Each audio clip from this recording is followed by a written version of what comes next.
mbokk yi salaamaaleykum dañoo ñëw rek ngir liiral leen benn communiqué boo xam ne département d'état bu États-Unis moom moo ko def gannaaw ba nga xamante ne gis nañu ab sénateur boo xamante ne aussi jiitu na ci def benn réaction bu wér. li nga xam ne moom mooy département d'état bu États-Unis ñoom nag lii la ñu wax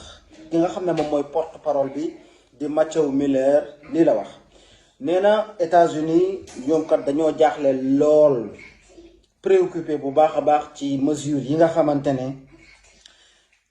kii di Macky Sall jël na ko ci élection présidentielle yu 25 février 2025 yi nga xam ne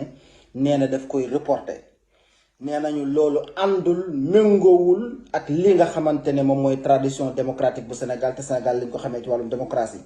waaye nee nañ mbir mi itam da leen a gën a jaaxal. ba ñu gisee ay force de l'ordre ay force de sécurité maanaam waa gendarmerie dugg biir assemblée nationale dàq ay député yoo xamante ne dañoo ne woon kat duñu nangu ñu voté fi bi les lois nee nañu loolu nag li mu joxe ci assemblée ba rek mooy vote boo xamante ne rek kenn mënu la nangu ne vote bu ñu mën a nangu la vote bu loi mën a nangu la parce que ñii di ay gendarme amuñu woon droit dugg fa la nga xamante ne moom mooy assemblée nationale. ñoom ñii nga xamante ne ñoom ñooy États-Unis d'Amérique à travers seen département d'état nee nañu ñoo ngi wax gouvernement bu Sénégal